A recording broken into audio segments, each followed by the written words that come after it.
জাহান্নামে পথভ্রষ্ট পীর মুরিদদের ঝগড়া।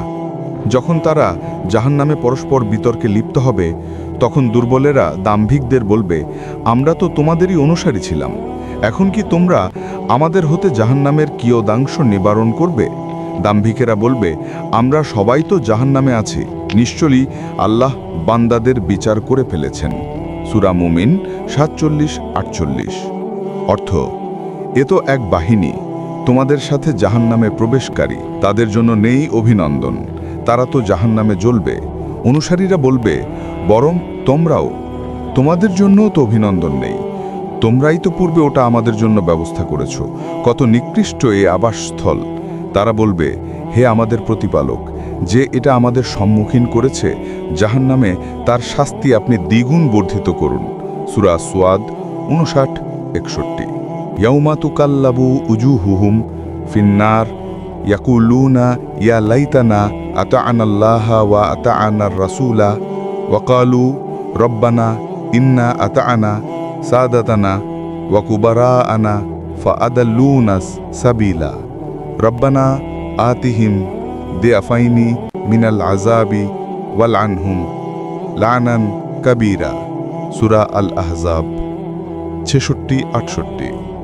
অর্থ, যেদিন তাদের মুখমণ্ডল অগ্নিতে উলটপালট করা হবে, সেদিন তারা বলবে, হায়, আমরা যদি আল্লাহকে মানতাম ও রাসূলকে মানতাম।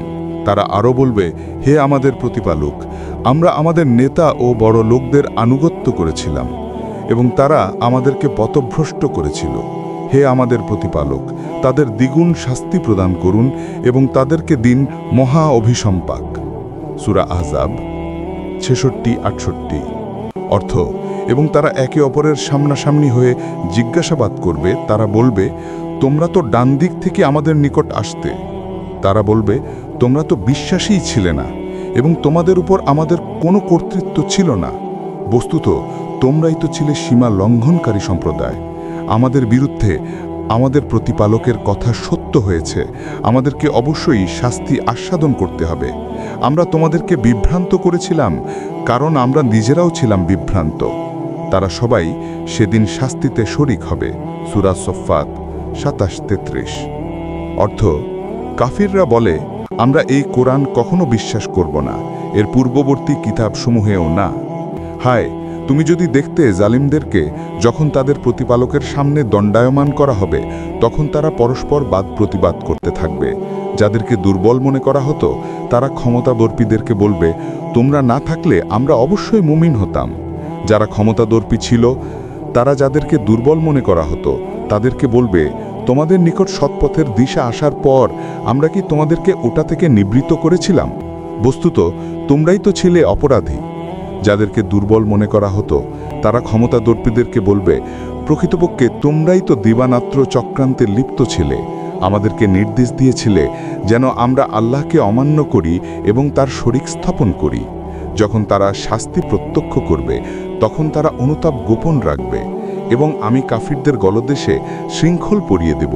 তাদেরকে তারা যা করত তারই প্রতিফল দেয়া হবে। সূরা সাবা 31-34।